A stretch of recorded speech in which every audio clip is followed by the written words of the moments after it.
We're joined now by Professor Sir Jim Skea, Chair of the Intergovernmental Panel on Climate Change, and Saker Nusseibeh, Chief Executive of Federated Hermes. Great to see both of you. I mean, very, very timely.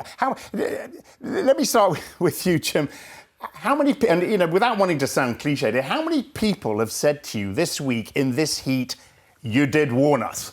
Yeah, well, it's been a major topic of all the conversations. But just to say, just because the day is warm does not mean that you have complete evidence about climate change. Quite good. I'm glad you say that. I'm glad you say that. Not just one heat wave, but if we look at the overall pattern, the frequency of extreme events, their intensity, and the gradual increases in global temperatures, it's very clear we're on an upward trend, and we are about to cross the threshold of 1.5 degrees. And I was going to say, you know, I think that they're saying it's a 70% chance now, or probability of breaching 1.5 over the next 5 years.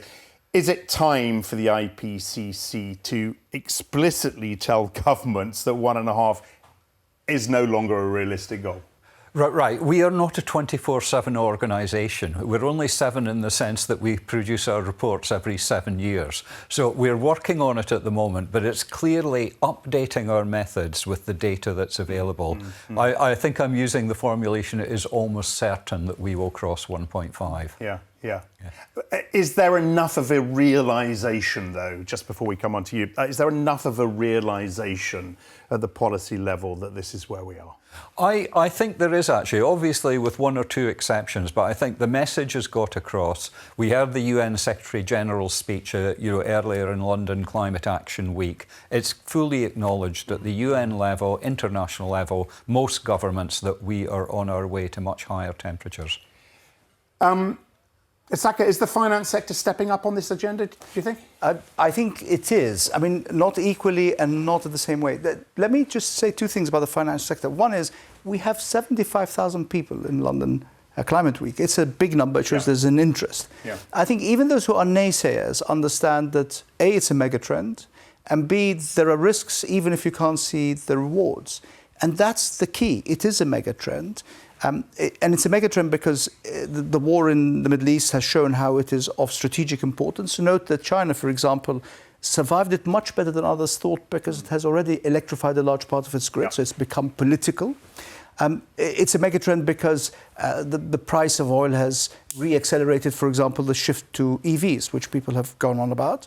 The expense of trying to cool and warm our houses drives us more towards using different kinds of energy sources. All of these things are long-term megatrends. And even if you do not want to believe in what's happening as a result of human intervention, I'm talking particularly about colleagues from some parts of the United States, it doesn't matter. It's happening, and because it's happening, you have to change with it. So with all that in mind, and you know, as for investors, the question has to be how you incorporate these sorts of risks, not just the climate risk, but all of those mega trends into your investments, into corporate engagement in general, and how agile you need to be, because this stuff changes pretty quickly. It does. And I think there's 2 things. In investments per se, which is what we do, first you have to know what the position is. I mean, TCFD sort of helps you, gives you a first glance. The second one, then you have to work out for every single company you invest in, other specific risks. We just saw a clip on the screen a minute ago of risks in supply lines, of floods, risks of fires and so on,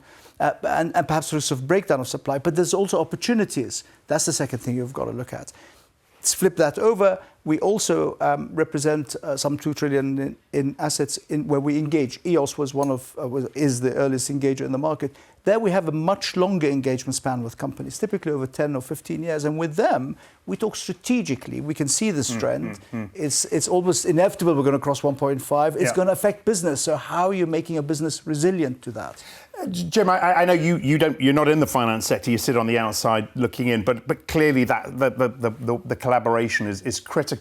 Do you feel the sector stepping up? Do you see the money moving, and is the money moving into the right places? Yeah, and just to say, we do actually have finance chapters in all of our reports on both mitigation and adaptation. And it's very clear the money is starting to move, especially on the emissions reduction side with renewables, electrification that have been mentioned. And there's a very clear signal because we have a price of carbon effectively out there. One of the things I would want to flag is that there's a much greater need for investment in adaptation and building resilience to the climate change that is now inevitable. And there's only a very small proportion of the money moving there is accounted for by private capital. And I think it's one of the big messages that is going to come out of our next report is going to be about the role of the finance sector on the adaptation. So get more private money into the adaptation piece. Yeah. And how, I mean, we've talked quite a bit about that this week, and we've talked quite a bit about blended finance and catalytic funding as well. How do you do that? How do you get that private money into adaptation? I mean, because it's about bankable, scalable projects, isn't it? That's what the money people want to see now. So I think that we were having a discussion about this yesterday, and I think you're going to hear one guest that I saw outside who might come with that. You need a system change, so to speak. The easy way of doing it is to say businesses themselves, the big companies, will do some of that because it is in their own interest. You know, builders who build will have to have adaptation into their buildings. Companies that have factories will have to have dedicated money going to adaptation that is perhaps communally based, are harder to get money through unless you get some kind of cooperation or blended finance. My personal view, let's revive the mutual model for citizens and governments. I mean, it is something we've been talking about for a while, isn't it? I mean, how to get that money. I mean, one of the best comments I heard was from Bill Winters at Standard Chartered, where he said, look, you know, if we don't move in this space, you know, half of our clients around the world are going to be underwater in 50 years. Yes. So we need to move here. Absolutely. So it's more of that argument, but it's more about putting that into practice and getting your fund guys and your money guys and your market guys to see the value in that. So certainly it is exactly what we engage with companies and talk to companies that we invest directly in about doing for their businesses, because the argument that you had is exactly the right argument. The businesses will lose their client base, will lose their supply lines, will lose their production lines. That's how they will. Now, where the problem comes is, what about adaptation that is not affecting business, but affects the community? And how do you get money there? And what about emerging countries? And how do you get money there? And that's the difficult question. Yeah, globally, I think one of the most cost-effective investments is in early warning systems for climate-related disasters. And if there's any way of moving private capital towards that, it would be a big advantage. Because clearly transport providers, for example, airports, etc., take the benefit of these early warning systems. And if there's some way of incentivising the movement of money, that would really help us, I think. Jim, you must get a little bored of being asked about the US withdrawal from IPCC and the UNFCCC and the impacts that has had. But it is real, and there's a lot of money there. There was a lot of money there that isn't there anymore. How detrimental has that been, and will that continue to be? Well, really? I think the answer is it's too early to tell at the moment. You know, it won't affect our current assessment cycle at the moment, because we don't do research. We assess findings that are already out there. So it's going to take some time for things to trickle through. But there is a lot of diversity. I mean, Europe's putting a lot of money into climate research. Also in all of the East Asian countries, China, Japan, Korea are also big investors.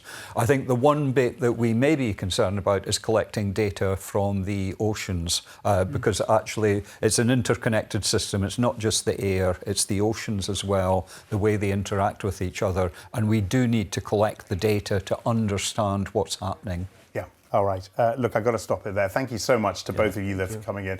Fascinating from both of you. To Jim and to Saker, thanks.